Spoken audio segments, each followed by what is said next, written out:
جس طرح سے شہروں کے اندر ہے کہ میڈیا آپ کو اویئرنیس پرووائڈ کر دے گا, تو وہاں پر پروگرامز ہونے چاہیے اور فزیکل پروگرامز ہونے چاہیے. بالکل اچھا, بالکل ٹھیک کہہ رہی ہیں, وہاں پر بھی اس طرح کے پروگرامز آرگنائز کرنے چاہیے تاکہ دیہی علاقوں میں خواتین جو آتی ہیں, حالانکہ دیکھا جائے تو کینسر اب لا علاج نہیں رہا, مہنگا ضرور ہے لیکن اس کا علاج آ چکا ہے.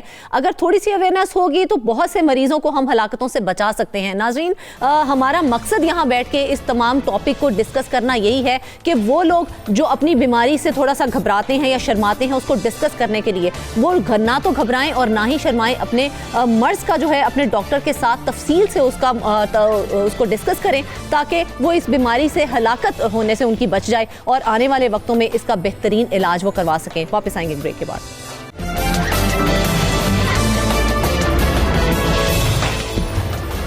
ویلکم بیک ناظرین, آپ کو بتائیں کہ ڈسٹرکٹ اکاؤنٹس آفس ملتان اور محکمہ پروونشل ہائی وے کے افسران نے ملی بھگت کر کے سال 2011 تا 2021 تک پی ایم پیکج اور سڑکوں کی توسیع کے مختلف منصوبوں میں لینڈ ایکویزیشن کی آڑ میں سرکاری خزانے کو 58 کروڑ روپے کا نقصان پہنچایا ہے. اس حوالے سے فورینزک آڈٹ مکمل کر لیا گیا ہے جس میں حیران کن انکشافات بھی سامنے آئے ہیں. لیپس ہونے والے ریونیو ڈپازٹ اکاؤنٹس میں ٹیمپرنگ کر کے سرکاری خزانے سے رقوم نکلوائی گئی ہیں. یہ کیسے ہوا؟ اس عجب کرپشن کی غضب داستان کے بارے میں جانتے ہیں نمائندہ ملتان شیخ سے. ارسلان, ہمارے ناظرین کو بتائیے کہ ملتان میں پی ایم پیکج اور دیگر منصوبوں کے تحت سڑکوں کی توسیع کب شروع کی گئی؟ اس میں صوبائی ہائی وے اور ڈسٹرکٹ اکاؤنٹس آفس کا کیا کردار رہا ہے؟ بسم اللہ الرحمن الرحیم. جی شکریہ فرزانہ. سال 2011 میں سید یوسف زغلانی جو کہ اس وقت پرائم منسٹر تھے پاکستان کے, اور یہ آج کل چیئرمین سینٹ ہے, ان کا تعلق ملتان سے ہے. یوسف زغلانی نے ملتان میں سڑکوں کی توسیع کے لیے, فلائی اوور کی تعمیر کے لیے اربوں روپے کے فنڈ جو ہیں وہ مختص کیے تھے. یہ ملتان میں بڑے پیمانے پہ فلائی اوور تعمیر کیے گئے, سڑکوں کی توسیع کی گئی. اس والے سے جو فنڈ انہوں نے مختص کیے اور وہ فنڈ جو ہیں پنجاب حکومت کو دیے گئے, اور پنجاب حکومت کی جانب سے جو ہے وہ یہ اس کو مطلب امپلیکیٹ کرنے کے لیے اس پہ کام کیا گیا. اب ہم سب اپنے ناظرین کو یہ بتاتے ہیں کہ لینڈ ایکوزیشن ایکٹ کیا ہے. اگر ہم یہ بتائیں گے تو ہمیں پتہ لگے گا کہ یہ کرپشن کیسے ہوئی. تو اس کا طریقہ کار یہ ہے کہ یہ ایکٹ, لینڈ ایکوزیشن ایکٹ جو ہے یہ 1894 کا ہے, 1894 کا گورے کا زمانے کا قانون ہے یہ. اور یہ لینڈ ایکوزیشن ایکٹ کے تحت جب بھی سرکار کو, گورنمنٹ کو گورنمنٹ کو یہ لگتا ہے کہ مفاد عامہ, پبلک انٹرسٹ میں انہوں نے سڑکوں کی توسیع کرنی ہے, تو وہ پرائیویٹ لینڈ جو ہے وہ ایکوائر کر سکتے ہیں.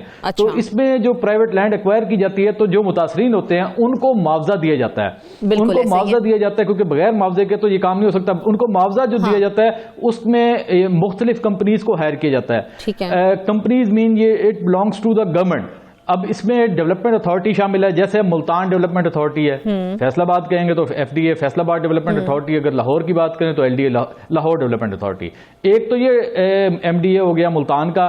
ایک اس میں ہے پروونشل ہائی وے ڈپارٹمنٹ, یہ بھی لینڈ ایکوائر کرتی ہے.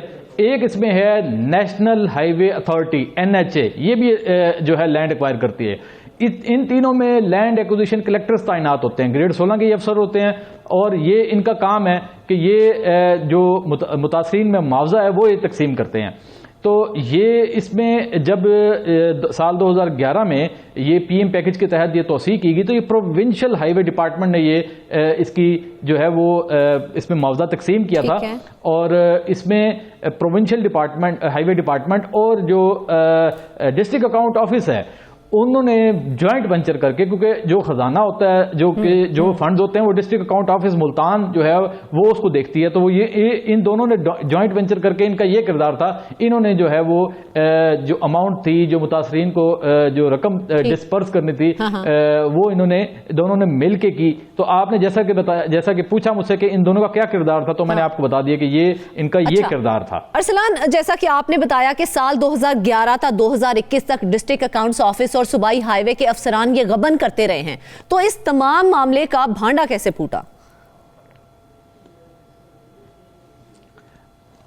جی یہ اللہ بھلا کرے، سیکٹری فائنانس افتخار سعو کا، یہ سال 2011 کی بات ہے، یہ کمشنر ملتان بھی رہ چکے ہیں، یہ سیکٹری فائنانس پنجاب تھے، انہوں نے آڈٹ کے دوران جو ہے وہ دیکھا کہ تقریباً 10 کروڑ کی ڈسکرپنسیز سامنے آئی ان کے، اور جو یہ معاملہ سامنے آیا تو انہوں نے اس کی فوری طور پہ چھانبین بھی شروع کی، معاملہ اینٹی کرپشن میں بھی بھیجا، اور آڈیٹر جنرل آف پنجاب جو آفس ہے لاہور کا، جو لاہور میں آفس ہے وہاں پر، اور جو ڈسٹرکٹ اکاؤنٹ آفس ہے ملتان، انہوں نے اس میں جب تحقیقات کی تو انہیں معلوم ہوا کہ ابھی ابتدائی طور پہ 10 کروڑ پہ جو ہیں ان کا غبن سامنے آ رہا ہے. تو انہوں نے جب ڈیپ انکوائری کی تو جو آڈیٹر جنرل آف پنجاب کے افسران تھے دو، وہ جو ہے انہوں نے ان پہ بات آئی، انہوں نے جیسے ہی پتہ لگا انہوں نے بھاگنے کی کوشش کی، انہیں ایئرپورٹ پہ گرفتار کیا گیا، آن ریکارڈ بات ہے یہ اینٹی کرپشن کی جانب سے، انہیں ایئرپورٹ پہ گرفتار کیا گیا، ان سے چھان بین کی گئی تو یہ عقدہ کھلا کہ یہ صرف 10 کروڑ کی بات نہیں ہے، یہ معاملہ کروڑوں میں ہے، یہ 58 کروڑ پہ تو مجموعی طور پر ہے، بلکہ اس سے بھی زیادہ ہے. تو ارسلان پھر تو ہم واقعی یہ کہیں گے ساہو صاحب کا تو واقعی اللہ بھلا کرے جو اتنی بڑی کرپشن سامنے لے کے آ گئے ہیں. اینٹی کرپشن کی جانب سے کیا کارروائی کی گئی اس معاملے کے بعد؟ جی اینٹی کرپشن ملتان میں جیسے ہی میٹر سامنے آیا تو اینٹی کرپشن کی جانب سے فوری طور پہ اس میں پہلے تو 4 مقدمات الگ الگ درج کیے گئے، اور اس میں جو سال 2011 سے سال 2021 کے درمیان جو یہ کرپشن ہوئی ہے اس میں انہوں نے مختلف اوقات میں جو پیکیجز تھے یا منصوبے تھے یا دیگر مد میں جو پیسے غبن کیے گئے تھے، انہوں نے اس کے الگ سے 4 مقدمات درج کیے ہیں. اور اس میں یہ ہم اپنے ناظرین کو یہ بتاتے چلیں کہ اس میں اینٹی کرپشن کی جانب سے 8 سے 9 کروڑ روپے کی ریکوری بھی کی گئی ہے. اور لیکن یہ صرف 8 سے 9% بنتی ہے، جی 8 سے 9% بنتی ہے. اور اس میں جو گرفتار ہوئے تھے مظہر پٹواری قانون گو اور یہ امتیاز علوی ڈسٹرکٹ اکاؤنٹ آفس کے افسران بھی، اور 9 سے 10 پرائیویٹ افراد جن کے اکاؤنٹ میں یہ پیسے گئے ہیں. تو کیا ہم اپنے ناظرین کو پہلے اس میں موڈس آپرینڈی بھی بتائیں نا کہ یہ کرپشن انہوں نے کیسے کی، تاکہ اس کے حوالے سے ہی پتہ لگے.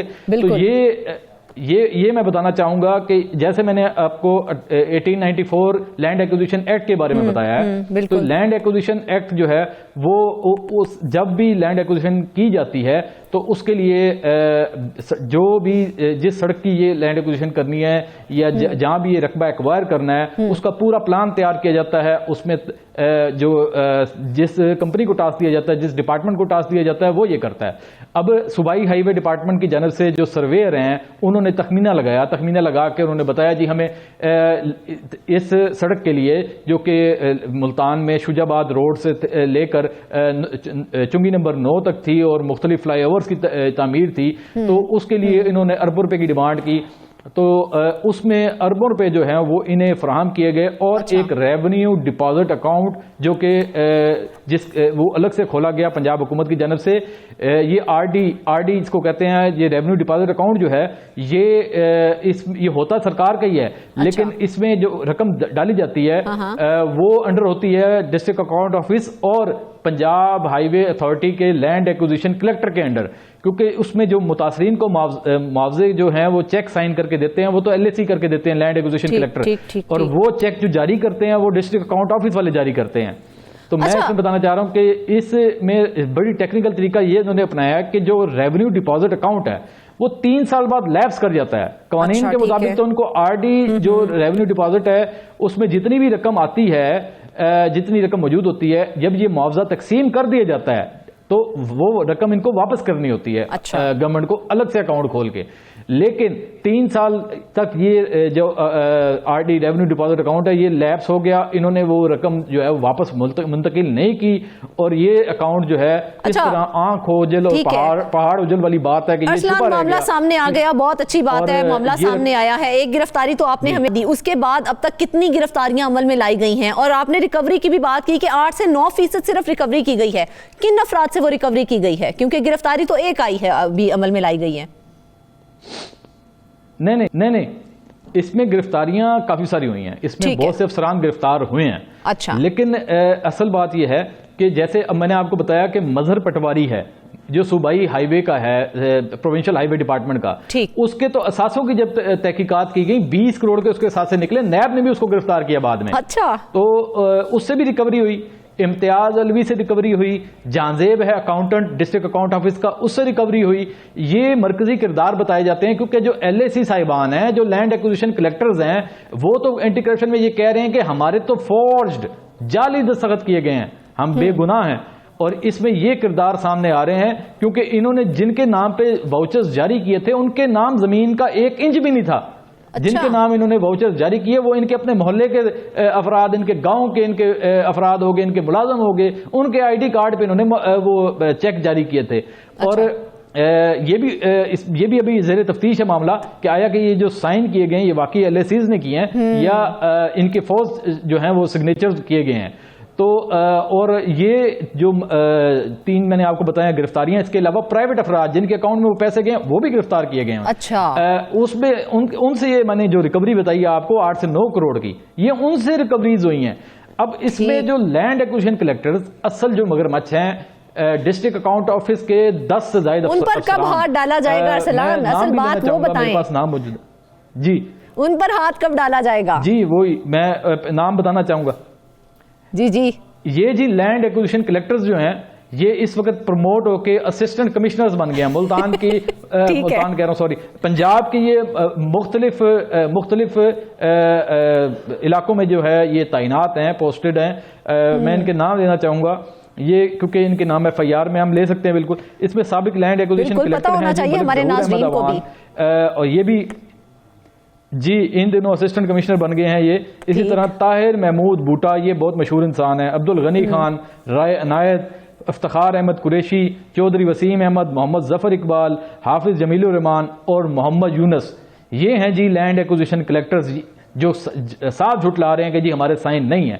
اور لیکن کیونکہ ان کے نام آئے ہوئے ہیں ان پر ہاتھ نہیں ڈالا گیا اب تک. لیکن ارسلان فورینزک آڈٹ کا بھی تو ذکر کیا نا آپ نے، اسکینڈل کا فورینزک آڈٹ کب ہوا تھا اور فورینزک آڈٹ کے حوالے سے جو رپورٹ سامنے آئی تھی مزید کیا انکشافات اس میں ہوئے تھے پھر؟ دیکھیں فرزانہ، جب رائتا پھیلتا ہے تو اس کو سمیٹنے کے لیے جو ہے نا وہ کئی جتن کرنا پڑتے ہیں. بالکل ایسے ہی. اب فورینزک آڈٹ جو ہے وہ اینٹی کرپشن کی ڈیمانڈ پر کیا گیا.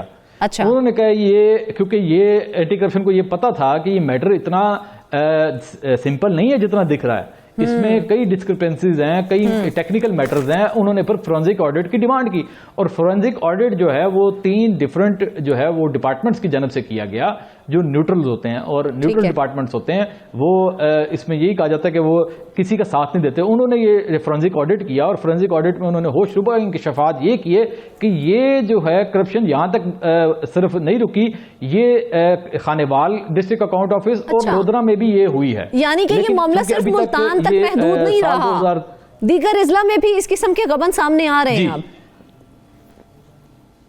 جی آ رہے ہیں، بالکل آ رہے ہیں. اور یہ ملتان میں انہوں نے جب فورینزک آڈٹ کیا تو انہوں نے دیگر اضلاع کے اکاؤنٹس بھی چیک کیے تو فورینزک آڈٹ میں یہ بات سامنے آئی ہے کہ لودھرا بھی شامل ہے، خانیوال بھی شامل ہے، وہاں کے ڈسٹرکٹ اکاؤنٹ آفس بھی شامل ہیں، وہاں کے جو ہے این ایچ اے اور صوبائی ہائی وے اتھارٹی کے جو محکمے ہیں وہ بھی شامل ہیں اس کرپشن میں.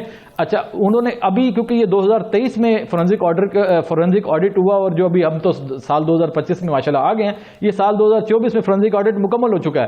فورینزک آڈٹ ٹیم نے سفارش کی ہے کہ یہ معاملہ نیب میں جو ہے وہ بھیجا جائے کیونکہ 50 کروڑ سے زائد کی کیونکہ کرپشن ہے اور نیب کے نئے قوانین کے مطابق یہ وہیں جانی چاہیے. تو لیکن اب تک اس پہ خاموشی ہے، بالکل خاموشی ہے. یہ اب تک یہ چونکہ اس میں بڑے ہی بااثر افسران جو ہیں وہ انوالو ہیں. تو ہم ذمہ دار کس کو ٹھہرائیں گے یہاں پر؟ کس کی کوتاہی ہے یہ؟ اس اسکینڈل میں ملوث افسران پر ہاتھ بھی نہیں ڈالا جا رہا ابھی تک، کیا وجہ ہے؟ میں تو یہی کہوں گا اس میں کہ یہ اس میں سسٹم کی بھی کوتاہی ہے، اس میں بیوروکریسی کی بھی کوتاہی ہے، اس میں جو ہے ہماری حکومت کی بھی کوتاہی ہے کیونکہ 1894 کا جو لینڈ ایکوزیشن ایکٹ ہے اس میں ترمیم ہی نہیں کی گئی. اس میں ایک گریڈ 16 کا جو افسر ہے اس کو لینڈ ایکوزیشن کلیکٹر بنا دیا جاتا ہے اور اس کو اتنا اختیار دیا جاتا ہے کہ اربوں روپے کے جو ٹریئر ہوتا ہے، جو خزانہ ہوتا ہے، اس پہ وہ اس کو کسٹوڈین بنا دیا جاتا ہے. اور وہ جب اس کو پتہ لگتا ہے کہ میرے ایک چیک کے ایک سائن سے ارب کروڑوں روپے وڈرا ہو سکتے ہیں تو لالچ تو آتی ہے انسان کے ذہن میں. تو کوتاہی تو یہاں سامنے آتی ہے کہ یہ اس میں امینڈمنٹ کی جائے. گورے کا قانون 1894 میں کچھ اور تھا, اب جو ہے وہ معاملات کچھ ہو رہے ہیں, اب سسٹم کچھ ہو رہا ہے. اب بالکل ارسلان, دیکھا جائے تو سب سے پہلے ضرورت ہمیں یہ ہے کہ لیجسلیشن ایکٹ جو ہے جو اتنا پرانا ہو گیا اس میں کچھ ترمیم کی جائے تاکہ اس طرح کے اسکینڈل سے بچا جا سکے, اور خاص طور پر ان افسران پر ہاتھ ڈالا جا سکے جن سے گھبرایا جا رہا ہے اور ہاتھ نہیں ڈالا جا رہا, تاکہ ریکوری ممکن بنائی جا سکے. اور اس کے ساتھ ہی ناظرین, آج کے پروگرام سے فی الوقت اتنا ہی. تمام مہمانوں کا بہت شکریہ, اپنی ڈھیر ساری دعاؤں میں ہمیں یاد رکھیے گا. اجازت دیجیے, اللہ حافظ.